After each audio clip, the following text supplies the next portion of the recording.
Doesn't need much interpretation, does it? Protesters want you out of office. How do you respond to that? Everybody is entitled to their opinion. I have a job to do. We are a country of rules. We are a constitutional democracy and citizens, because we all enjoy the freedom of speech, freedom of thought. Citizens are free to engage in discourse that they want to, but that is what it is. Those are the fruits and signs of a democracy. But this is no ordinary discourse, Mr. President. Over 20 people are dead. 39 are missing through state-driven abductions. And first, they're asking a very simple question. 24 people dead. Your Excellency, do you have blood on your hands? I have no blood on my hands. 19 people, to the record that I have from the security agencies, are dead. Very unfortunate. As a democracy, that should not be part of our conversation. 2.4 billion of property has been destroyed. The Office of the Chief Justice has been burnt. City Hall has been burnt. Parliament has been burnt. That is the situation. We have 19 people dead. Your Excellency. We have 19 people dead. I said 24. You said 19. Let's stay on lives. And number two, Your Excellency. On abductions. Your Excellency, let's stay on lives. There are people who are burying their children, whether they're 19 or 24, and they're watching now, and they want to see how you feel about the deaths. Give us your feeling. And these are real human beings. Don't you feel a sense of responsibility for what is going on in the country? Let me tell you the following. Any life that is lost is something that must bother anybody, beginning with myself. And it is the reason why I have told you that when I came into office, I said three things. Number one, I said there will be no extrajudicial killing in Kenya. That's number one.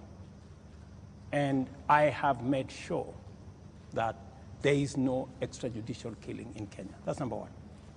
Number two, when I came into office, I said I want an independent police service. And I did sign the necessary instruments so that the police does not need permission, does not need authority, and does not report to the office of the president. The police operational, financial independence, I have made sure that the police don't have to ask me, don't ask anybody. They operate independently. And number four, it is true that children got into situations that they became victims of the demonstrations. What started to all of us, and I have spoken about it, I have said, the young people who have stepped forward to engage in the political discourse of their country in a peaceful manner, tribeless, are a welcome development in Kenya. That I said. But let me also say the following. These great young people who have stepped forward to prosecute their agenda, the affairs of the country, I am certain that they did not burn Parliament. Criminals and other agents who took advantage of a legitimate concern of Kenyans, stepped in, went and banned the Chief Justice's office, went and banned City Hall, went and banned Parliament, and destroyed property of innocent citizens. The parents, Mr. President, what are you telling them? These things have happened under your watch. I am telling under your watch. I am telling every parent, I have kids like they do. And I care when there are issues in town where criminals can take advantage of situations and create a situation where the police have to use rubber bullets, the police have to use live bullets in some cases, because that is what an independent police service has to do. And I am sure the police have a record and have an explanation for every incident that they were engaged in. And here is the incident, Mr. President. Just a moment. Here is the incident, Mr. President. This boy, 12-year-old, took 8 bullets into the body of a 12-year-old boy. What would you tell the mother of that boy? That boy is alive, right? No, it's not. Kennedy Onyango died. He's died.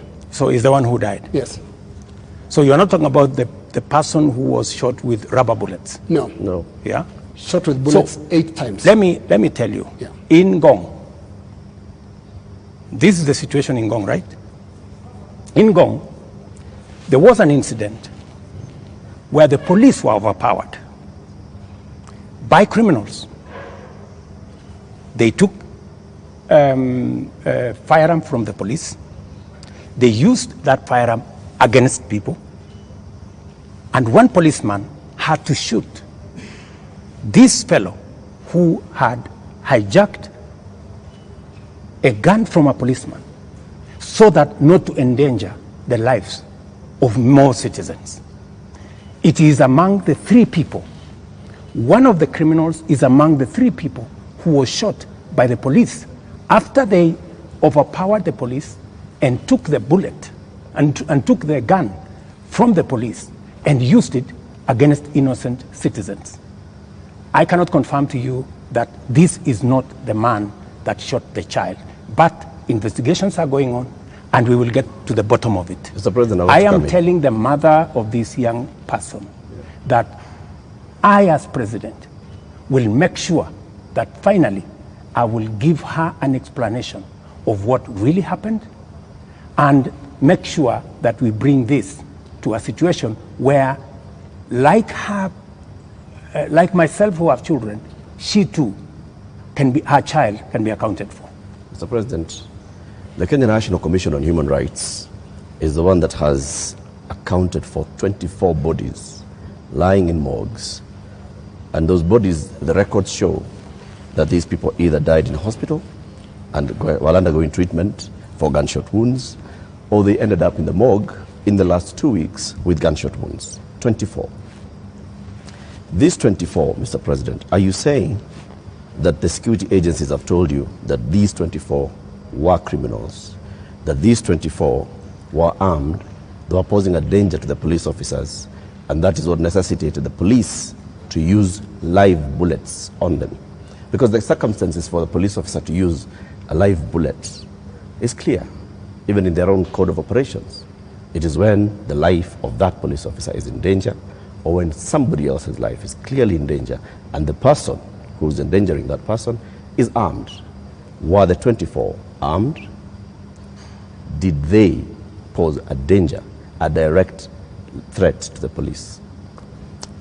2 things. The same Kenya Human Rights Commission, Kenya National Commission. Kenya National Commission. The government agency. Yeah, the government agency. Yes. Told the nation that there was a massacre in Githurai and 20 people were killed in Githurai. Were 20 people killed in Githurai? Really?